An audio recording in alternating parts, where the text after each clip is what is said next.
Okay, YouTubers, this is the Angry Prepper. So today's video is going to be a collaboration video, a 30 Days of Preparedness collaboration video hosted by Rogue Preparedness, right? So my topic is going to be how to build a bug out bag for everyone in your household.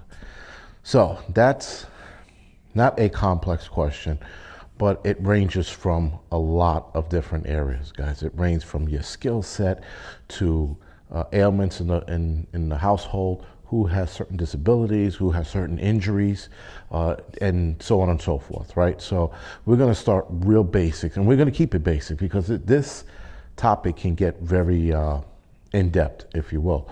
But we're going to try to keep it to the basics. Now, the basics of a bug out bag, guys. It's a bug out bag is a bag that's going to allow you to bug out of a situation if you have to, right? So there's a lot of people who seem to think that they're going to hole up in their homes and that's it. There are 1,011 things that can happen to your home that's going to force you to leave, right? So just because you have all your food or your water, you have all of these things that you need that's going to keep you comfortable for the duration of whatever the emergency is, things happen. Your house could burn to the ground. It could be overrun by marauders.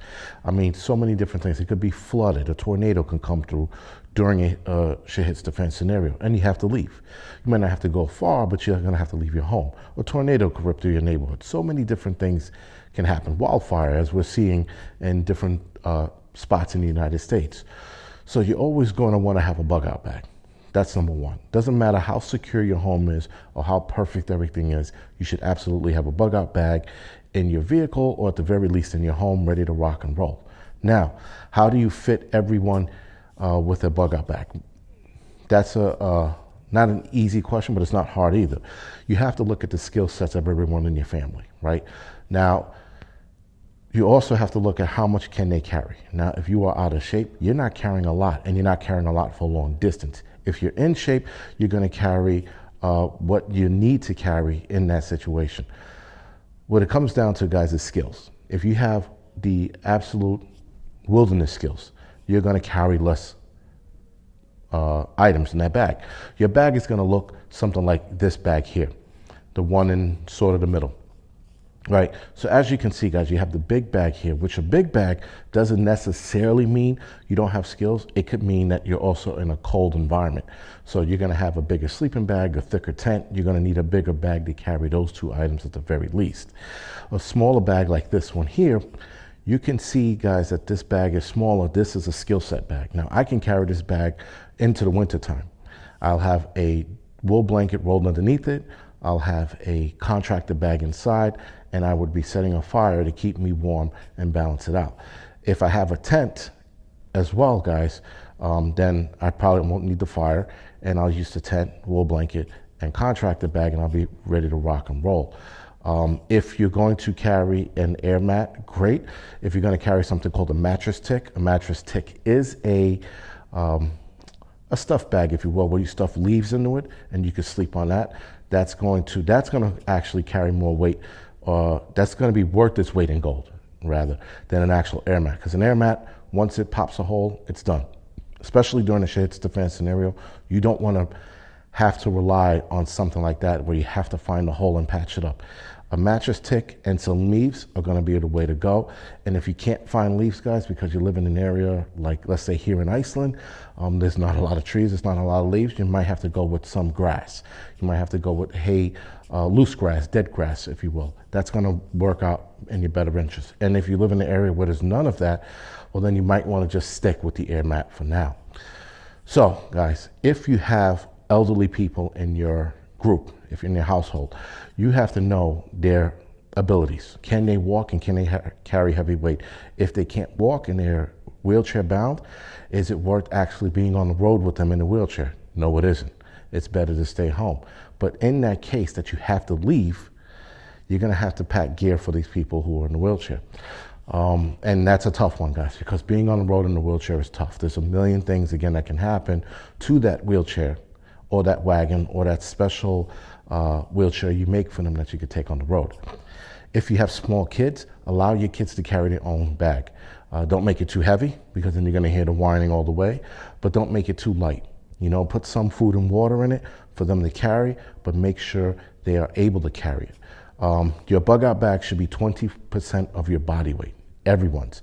Now, clearly, guys, 20% of the body weight could be heavy for some people, so you might have to lighten it anyway. Again, if you have shoulder problems, knee problems, hip problems, back problems, neck, even your neck, guys, yes, can play a role into carrying your gear. You might have to lighten that load from that 20%, right? So 20% is like a military rule. That doesn't work for everyone, but that's where you would start. And then you would put that on the person's back, and if it goes too heavy, lighten the load. I stick to the 17 C's, guys. The 17 C's are this right here. So, guys, the 17 C's are this. One is a cutting tool, whether that's a knife or a multi-tool. A covering element is number 2. That's tents, sleeping bags, tarps, anything that's going to cover you. 3 is combustion device, anything to start a fire, lighter, ferro rod, flint and steel. 4 is containers. Obviously, that's something that you can carry your water in and also cook in. You have 5, which is cordage, which is rope, 550 cords, things of that nature. 6 is cotton material. 7 is cargo tapes, that's duct tape. 8 is kindling devices. That's going to be your headlamps, any kind of flashlight that's going to provide some kind of illumination at night. 9 is coursing device, that's maps and compass. 10 is critical care kit. That's a trauma kit, first aid kit, something that fits in your bag, guys. Not a large trauma kit, but something for you and the people in your family. Now, when it comes to critical care kit, guys, each person in your group should have a first aid kit or some kind of trauma kit in their bag. 11 is cooking gear. Again, that's a pot or some kind of item that you can cook your food in. 12 is communications. That's a little radio of some kind, or even an AM FM radio to listen to what's going on. 13 are chargers. That's either solar chargers or some kind of battery charger, guys. We are in the 21st century, so yes, you should have something to charge devices that need to be charged. 14 is cloth repair kit. That's a sewing kit. 15 is clean water. 16 is food, which is calories. And 17 is currencies, guys. Yes, you're going to need some kind of currency to get through whatever situation you might get through. If you're walking and there's a chance for you to buy something, you might want to have currencies in lower denominations. I would go with singles and fives, nothing beyond that. So, guys, also with currency, if you're going to look to trade cigarettes or ammo, you can also use that as currency as well. If you have gold coins, you might want to use that, though I would lay off on the gold coins when bugging out, because then you become a target. You will become a target pretty much no matter what you have, guys. Keep that in the back of your head. You are going to be a target once you're on the road. That's it. There's a lot of people that seem to think, oh, because you have a military bag and all this little bullshit. People will steal from an old lady for fucking $6 in her purse. They're doing that now. When people are desperate, doesn't matter what kind of bag you have in your bag, whether it's a tactical bag or a JanSport or fucking all your items in some kind of a sweater, they're stealing it from you. So it doesn't matter what you have, but you're just going to be a bigger target if you're flashing around money and coins and things of that nature. So if you have firearms, you're probably going to be less likely to be targeted. But if you don't have firearms and you're flashing all this stuff around, you're high on the target list, if you will. So guys, as far as that goes, for everyone in your household, make sure kids can carry their own. Don't make it too heavy. Elderly, see what they can carry, and then you might have to carry the rest. It's not a bad idea to put some of these items in a wheeled cart of some kind. Try to make sure the cart is not noisy, doesn't make a lot of noise coming down the road. You don't want to give your position away when you're coming down the road. Make sure it's a cart that you can also lift up and over things. Don't make it too heavy. Don't bog it down with a lot of weight, because if you have to climb over something, remember, you have to take everything out of that cart, pass it over that wall or whatever it is, and then the cart. And that takes a lot of time.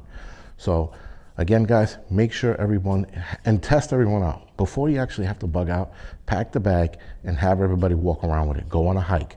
Take the whole family up to a mountain or some kind of trail and hike with it. And then make a list of everyone's complaints. Where it hurts, where is this too much? Was it too heavy? Was the straps too eating into their shoulders? Was the strap eating into their waist? Make sure, guys, you make this list of complaints, and then you modify that bag and the weight in that bag for people down the line. Okay, guys, so this is the Angry Prepper. Thank you for watching the 30 days of preparedness collaborations, and I will see you guys in the next video.